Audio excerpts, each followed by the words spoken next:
ഇത് തറവാട്ടിലെ രണ്ടാമത്തെ കുസൃതിയാണ് ഖദീജ, അനിയൻ്റെ മകളാണ്. അവളുടെ പദ്ധതിയാണ്.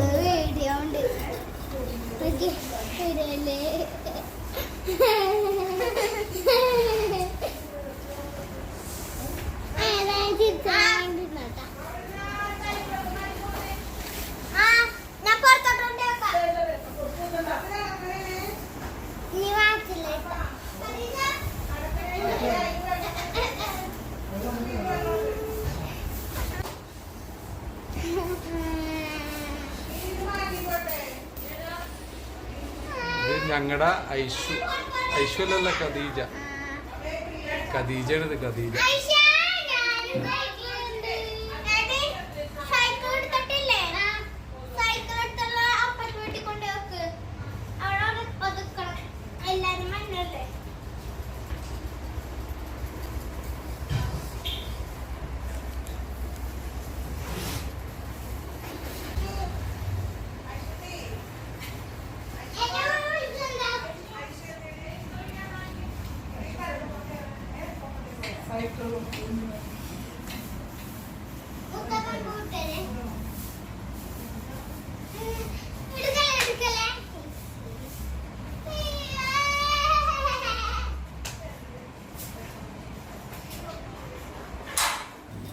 ഇത് തറവാട്ടിലെ കുറുമ്പികളാണ്, രണ്ടുപേര് അനിയൻ്റെ മക്കളാണ്.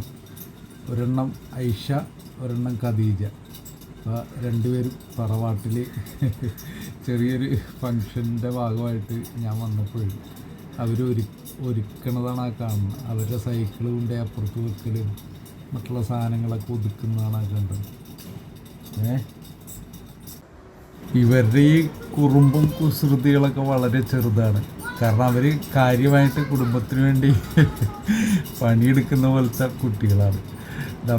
എൻ്റെയൊക്കെ ചെറുപ്പകാലത്തെ കാര്യങ്ങൾ ആലോചിച്ചാൽ സത്യം പറഞ്ഞു കഴിഞ്ഞിട്ടുണ്ടെങ്കിൽ അതിശയം വരും. കാരണം അത്രക്ക് കുരുത്തക്കേട് നിറഞ്ഞ ഒരു കുട്ടിക്കാലമായിരുന്നു. ഇന്നത്തെ കുട്ടികൾ എന്ന് പറഞ്ഞാൽ കുറേ കാര്യക്ഷമമായിട്ടുള്ള രീതിയിലാണ് അവരുടെ ജീവിത ശൈലി പോകുന്നത്. അവർ സ്കൂളിൽ പോയി പഠിക്കുന്നു, അത് കഴിഞ്ഞ് ട്യൂഷൻ പഠിക്കുന്നു, പഠിക്കേണ്ട സമയത്ത് കറക്റ്റായിട്ട് പഠിക്കുന്നു, കളിക്കാൻ കിട്ടുന്ന സമയങ്ങളിൽ കളിക്കുന്നു. എൻ്റെയൊക്കെ ചെറുപ്പകാലം എന്ന് പറഞ്ഞു കഴിഞ്ഞിട്ടുണ്ടെങ്കിൽ പഠിത്തങ്ങളൊന്നുമില്ല, കളികൾ മാത്രമേ ഉള്ളൂ.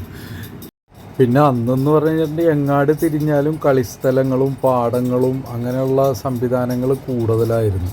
എവിടെ തിരിഞ്ഞാലും ഏതെങ്കിലും ബാച്ചുകൾ കളിക്കുകയും പിടിക്കുകയും ചെയ്യുന്ന ഒരവസരങ്ങൾ. ഇന്നത്തെ കുട്ടികൾക്ക് കളിസ്ഥലങ്ങളൊന്നുമില്ല.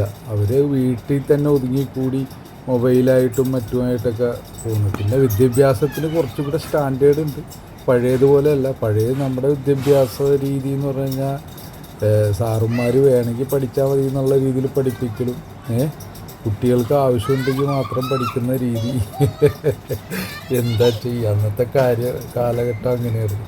ഇന്ന് അവർക്ക് ക്ലാസ് ടെസ്റ്റുകൾ, മാസാമാസം ടെസ്റ്റുകൾ, അവരെങ്ങനെയാണ് അവരുടെ പഠന പുരോഗതി എങ്ങനെയാണ് മാതാപിതാക്കൾ അന്വേഷിക്കലും ഒക്കെ ഉള്ളതിൻ്റെ ഒരു പ്രത്യേകതയാണ് അത്. ഓക്കെ.